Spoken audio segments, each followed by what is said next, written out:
अध्यात्म ज्योतिष के तमाम दर्शकों का आज के कार्यक्रम में बहुत बहुत स्वागत, अभिनंदन। आप सबको जय माता की। नवरात्रि की आप सबको अग्रिम शुभकामनाएं।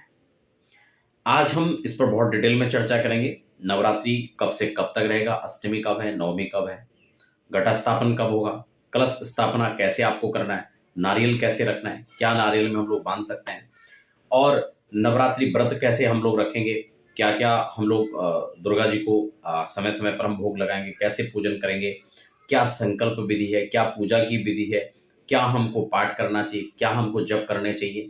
ये तमाम बहुत सारी जो महत्वपूर्ण चीजें हैं उसको हम लोग आज के कार्यक्रम में इसको समझने का प्रयास करेंगे। आगे बढ़े इससे पहले एक छोटा सा निवेदन भी आपसे रहेगा कि अगर आप पहली बार हमारे चैनल पर विजिट कर रहे हैं तो चैनल को सब्सक्राइब जरूर कर लीजिए, साथ ही बेल आइकन को भी प्रेस कर लें ताकि जो आने वाली अपडेट्स हैं, चाहे वो अध्यात्म की हो, ज्योतिष की हो, या फिर हम पूजा पाठ से संबंधित बातें करते हैं उसको लेकर के जानकारी हो, या फिर वास्तु की जानकारी हो, वो आपको तमाम समय समय पर मिलती रहे। देखिए, बहुत महत्वपूर्ण चीज है जो नवरात्रि है। वैसे तो 4 प्रकार की नवरात्रि आती हैं जो साल भर में प्रमुख हैं। उसमें भी 2 मुख्य रूप से जो है प्रचलित जो है, जिनके बारे में आप सब लोग जानते हैं। ठीक है, एक शारदीय नवरात्र आते हैं और एक चैत्र नवरात्र आते हैं। 2 गुप्ती नवरात्र हो गए। और वैसे मैं आपको बहुत अच्छी बात बता दूं कि प्रत्येक महीने के शुक्ल पक्ष की प्रतिपदा से लेके और नवमी पर्यंत जो है नवरात्रि ही माने जाते हैं। ठीक है ना। तो ये बहुत विशेष एक बात मैं आपको बता रहा हूँ। वर्ष भर में जैसे कि आप लोग, कई बार होता है कि हम सेम डेट पे नवरात्रि नहीं कर पाते हैं किसी कारणवश, तो आप लोग और महीनों में भी इसको कर सकते हैं। अब सबसे पहले नवरात्रि नव संवत्सर जो है उसको लेकर हम लोग यहाँ पर थोड़ा सा समझ लेते हैं।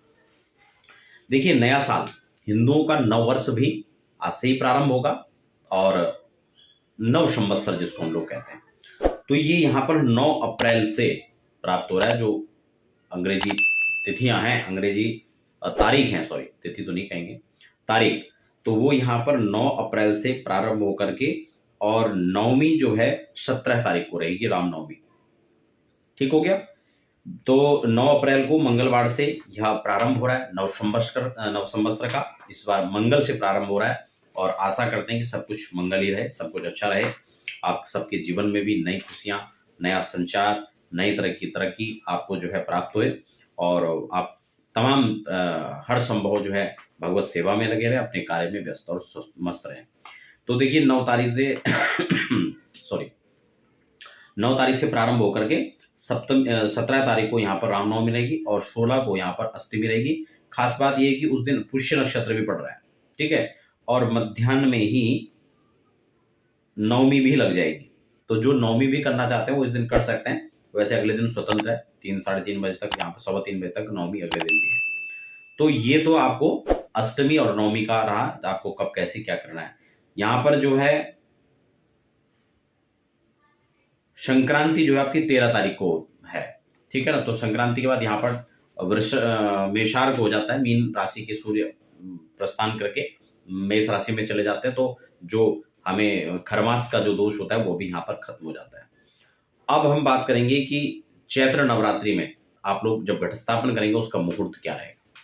देखिए, यहाँ पर वृषभ मेष लग्न खत्म हो जा रहा है 7:46 पर, तो लगभग 7:50 से लेकर के आपका 10:40 तक आप यहाँ पर वृषभ लग्न के अंदर घट स्थापन कर सकते हैं। उसके बाद अगर उस मुहूर्त में आप नहीं कर पा रहे हैं तो तदुपरांत आप जो है मिथुन लगन में इसके बाद कर सकते हैं। मिथुन लगन यहाँ पर रहेगा ठीक है 10:40 तक तो आप जो है वृष लगन में कर सकते हैं। अगर तब नहीं कर पा रहे तो उसके बाद अगर आप करना चाहते हैं तो 12 बजे तक आप कर लीजिए।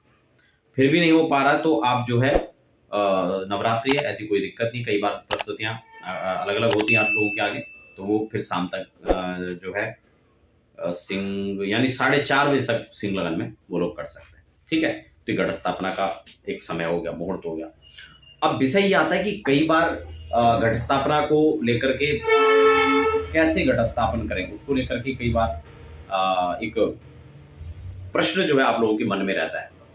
देखिए, कई लोग मिट्टी के कटोरे में जो है जॉब होते हैं, तो वो ठीक है, जिनके पास जगह नहीं है, बहुत ज़्यादा उसकी किल्लत है, तो कर सकते हैं। वैसे स्वतंत्र रूप से जमीन में ही हमको रेत डाल करके पर्याप्त मात्रा में उसमें बोना चाहिए। स्थापन का समय बता दिया। नारियल में आपको जो है, जो आप श्रीफल रखते हैं तो सूखा श्रीफल आता है और कच्चा नारियल होता है। तो कच्चे नारियल को रखें तो ज़्यादा अच्छा है। जो पानी वाला नारियल होता है उसमें आप लाल कपड़ा लपेट कर रख सकते हैं, चुन्नी भी लपेटते हैं बहुत सारे लोग, तो वो भी लपेट सकते हैं, कोई दिक्कत नहीं है। और नहीं तो आप सिर्फ मौली बांध करके भी रख सकते हैं। उसमें वस्त्र का एक वस्त्र से आच्छादित करना होता है उसको, तो वस्त्र वेष्टित करना होता है, तो आप मौली से या लाल कपड़ा या फिर आप चुन्नी ऑप्शनल कोई भी इसमें ले सकते हैं। उसके बाद श्रीफल का जो मुख है, जिधर उसके आंख और नाक जैसे बने होते हैं, वो जो है उसको आप पूरब की तरफ अपने सम्मुख उसको रखना है आपको, ठीक है ना। उसका अलग अलग फल है, मैंने उस पर विस्तार से एक वीडियो अलग से बनाया था कि कौन सी दिशा में नारियल रखेंगे तो उसका क्या फल होता है। तो ये हमेशा आपको ध्यान रखना है कि वो अदर दिशाओं में उसका अलग अलग फल है, लेकिन मैं सामान्यतः आपको बता दूं कि नवरात्रि में जब घट स्थापन करेंगे तो नारियल को अपने ओर रखना है। सम्मुख फल जो है उसका बताया गया, सम्मुख अच्छा बताया गया, इसलिए सम्मुख नारिकेल फलम, तो आप उसको इस प्रकार से रखना है। दूसरा महत्वपूर्ण बात है कि संकल्प, जो भी हम पूजा कर रहे हैं वो नवरात्रि में हम क्या क्या करेंगे और क्या जप करेंगे, क्या पूजा पाठ करेंगे, या किस कामना के साथ हम लोग कर रहे हैं। क्योंकि मुझे नहीं लगता कि आज के समय कोई निष्काम पूजा पाठ करता है। हर किसी के मन में एक भाव होता है, एक संकल्प होता है। तो और कुछ भी संकल्प ना हो तो भी, अगर कुछ भी आपका मनोरथ, कुछ भी आप नहीं परमात्मा से मांगना चाह रहे हैं, तो भी मुझे लगता है कि भगवान की भक्ति ही भी आप मांगते हैं या प्रभु प्रीत्यर्थ भी आप करते हैं, तो उसके लिए निष्काम संकल्प की विधि है।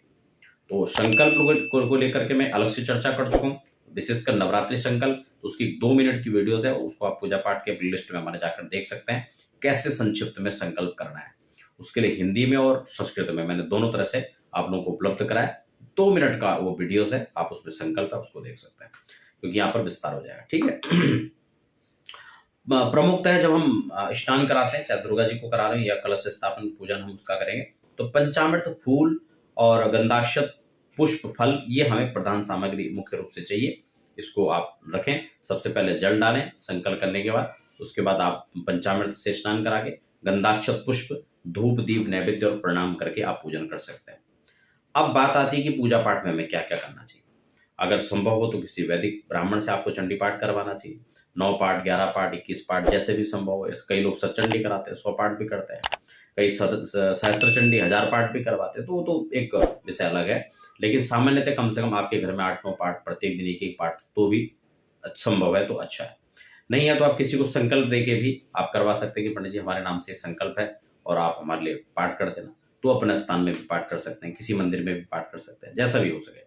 लेकिन अगर घर में करना है आपको तो आप क्या करें, खुद आप संस्कृत में, कई लोग कहते हैं हम हिंदी वाली पढ़ लें, तो हिंदी वाली आप अपनी जानकारी के लिए और उसके लिए तो पढ़ सकते हैं, लेकिन पाठ और पारायण का जो मतलब है उसमें संस्कृत का ही पाठ मान्य होता है। आपको पढ़ना आता है तो आप खुद पढ़ भी सकते हैं, कोई दिक्कत नहीं है।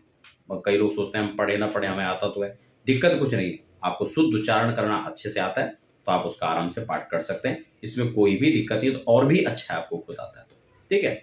और नहीं आता है तो आप कवच पढ़ लें, सिद्ध कुंजिका स्तोत्र पढ़ लें, ये सब पढ़ सकते हैं। तो नवारण मंत्र भी आप जो है जप कर सकते हैं। नवारण मंत्र को आप रुद्राक्ष की माला से जपें तो बहुत अच्छा है, चंदन की माला से जपें तो बहुत अच्छा है। तो ये 2 मालाओं का प्रयोग आप इसमें कर सकते हैं, और नहीं है तो आप स्फटिक का भी आप प्रयोग में ले सकते हैं। तो इस माला से आप नवारण मंत्र जप सकते हैं। नवारण मंत्र आपको सबको पता है, ओम ऐं ह्रीं क्लीं चामुंडाय विच्चे, इस मंत्र को जप सकते हैं। नहीं है तो ओम सर्वाबाधा विनिर्मुक्तो धनधान्य श्रुतान्वितः मनुष्यो मत प्रसादेन भविष्यति न संशय, इस मंत्र को आप जप सकते हैं। ये बहुत प्रभावशाली, बहुत अच्छा मंत्र है और हर प्रकार से आपके मनोरथ को शुद्ध करने वाला है। बाकी अलग अलग कामनाओं के लिए हम क्या क्या मंत्र पढ़ें, क्या क्या मंत्र जपें, उसके लिए मैं प्रयास करूंगा। आप चाहते हैं तो कमेंट बॉक्स में लिखें, और आपका यह जो जिज्ञासा है वो हमें अगली वीडियो बनाने के लिए प्रेरित करेगी। तब तक के लिए हमें दीजिए इजाजत। आप सबको अग्रिम शुभकामनाएं। जय माता।